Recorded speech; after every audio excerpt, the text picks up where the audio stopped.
السلام عليكم ورحمة الله وبركاته. معاكم مطبخ زمان مع سيام. ازيكم حبايبي؟ وحشتوني. يا رب اكون ضيفة خفيفة. النهاردة حبايبي راجعة لكم فيديو جديد، فيديو الليفت. طبعا كل سنة وانتم طيبين. الليفت بقى جميل ومالي السوق. الليفت حلو، المخلي الوحيد الحلو في الشتاء. الناس كلها بتحبه جنب طبق فول وفلافل يوم الجمعة، جنب سبانخ، أي أكل شعبي كده بيحب اللفت بلونه. أنا مش هحط معاه لفت، طب مش هحط معاه بنجر. ده بلونه اللفت. أنا جايباه، جيت من الشغل لقيت الحاج جايب لنا اللفت ده. طبعا هغسله وارجع لكم تاني حبايبي. رجعت لكم تاني حبايبي. انا غسلت اللفت ونقعته ونزلت كل الوساخه اللي فيه وحكيته، وهبدا اخرطه دلوقتي. هبدا مع اوريكم واحده بس هخرطها ازاي، وهرجع لكم بعد ما اخلصه ان شاء الله. هبدا بقى اخرطه بالسكينه بتاعتي اللي كنت شاريه من ضمن المشتروات اللي وريتها لكم قبل كده. ان شاء الله الفيديو مش عارفه نزل ولا ايه. اهو يا حبايبي، انا بحبه يبقى صغير كده. هخلص كل الكمية اللي انا عاملاها حبايبي وهرجع لكم تاني. انتوا عارفين انا عملته معاكم قبل كده، بس انا قلت إيه برجع لكم عليه تاني. مراجعة حبايبي، عشان اللي ما شافوش يشوفوا تاني من جديد. وفي ناس سألوني وقالوا لي فين الليفت، مش شايفينه، مش عارفة ليه مش ظاهر عندهم، مع اني عاملاه لكم قبل كده حبايبي. هخلص الكمية دي وهرجع لكم تاني حبايبي اوريه لكم هنعمل فيه ايه. ماشي حبايبي؟ ورجعت لكم تاني حبايبي بعد ما خرطت اللفت زي ما انتم شايفين اهو، جميل اهو. هبدا احط له شويه ملح خشن وهسيبه في الملح الخشن ده جميل للتمليح برضه اهو. هحط شويه ملح خشن يا جماعه وهسيبه ينزل ميته، عشان ميته دي انا مش عايزاها. وبعد كده ما ينزل ميته ويتصفى ابدا املحه بميه نظيفه، وهقول لكم حبايبي هنعمله فيه ايه. طبعا انا حطيت شويه ملح وهنططه كده شويه عليه ينزل ميته خالص يا حبايبي، وهرجع لكم تاني حبايبي. ورجعت لكم تاني حبايبي. النهارده تاني يوم. بصوا الميه اللي نازله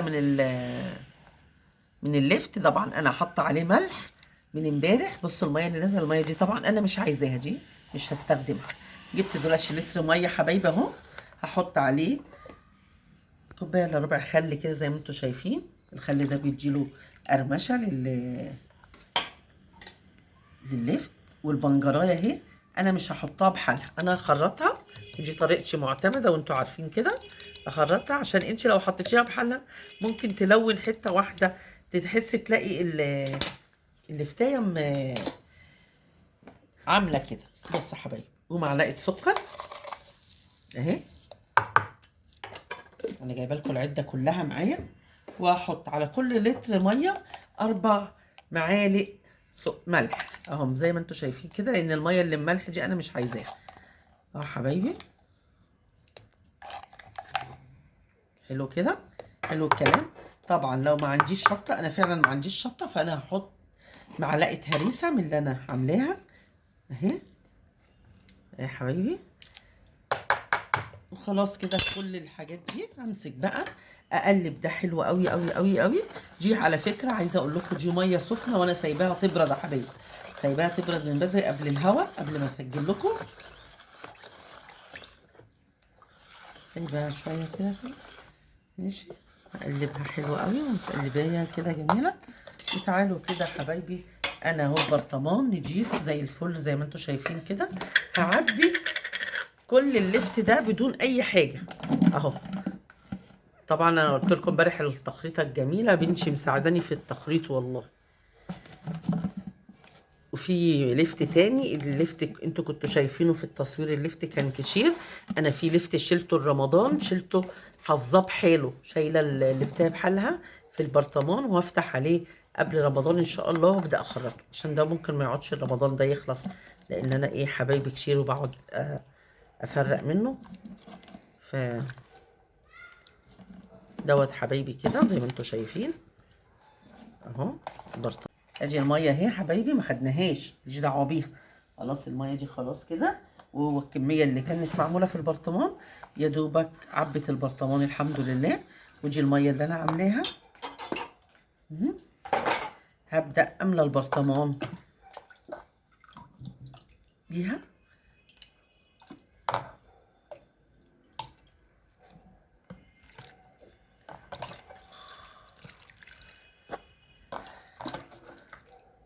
يبقى عرفنا حطينا الملح والسكر والخل في الميه ديت. وممكن بقى البنجر عشان مش مقطعه من بدري حبيت اقطعه قدامكم، ممكن احطه من فوق هينزل ميه زي ما انتوا شايفين كده. مش هاكل منه الا لما افتح عليه واوريه لكم.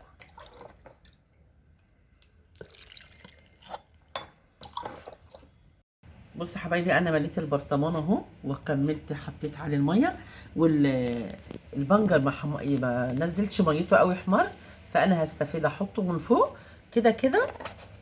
هشقلب لك البرطمان شويه هياخد الميه وينزل. بصي البرطمان مليان لحد الاخر ازاي، وده منظر البرطمان تمليح بعد ما خلصته. هيبدا حبه حبه هينزل ميته. ديكوا شايفين يا حبايبي المنظر جميل ازاي. ايه رايكم؟ كل سنه وانتم طيبين، وما تنسونيش بكومنت حلو منكم وتعليقات بقى. عايزه اسمع تعليقات حلوه لان الناس كلها طالبه مني المخلل تاني، مش عارفين يجيبوا القديم مع اني مملحه السنه اللي فاتت. بس انا ايه عايزه اقول لكم ان انا بعمل معاكم روتين يومي، حياتي اليوميه كل يوم بعمل ايه بتاع. انا ما بقول لكمش وصفات لان كلنا شاطرين وما شاء الله الوصفات انتهى وقتها خلاص. دلوقتي كل ما هعمل حاجه جديده وحاجه حلوه هعملها معاكم، لكن مش بعلمكم حاجه يعني. ماشي يا حبايبي، والسلام عليكم ورحمه الله وبركاته. يا حبايبي في المخلل اللي انا كنت مملحاه معاكم هفتحه دلوقتي اهو وهوريه لكم. بصوا حبايبي عايزه اوريكم القرقشه والجمال. بصوا سامعين طعمه في منتهى الجمال اهو حبايبي. بطلع لكم حبه عشان تشوفوه، وبالهنا والشفا اللي شايف، وبالهنا والشفا اللي هياكل المخلل معانا طبعا. وده مخللنا اللي انا مملحاه وملحته معاكم قبل كده، وريت تخشوا على القناه وتشوفوا الطريقه والتخريطه اللي انا مخرطاها بالسكينه اللي جبتها جديده. وبالهنا والشفا حبايبي، ويا ريت ما تنسونيش بكومنت حلو منكم. والسلام عليكم ورحمه الله وبركاته.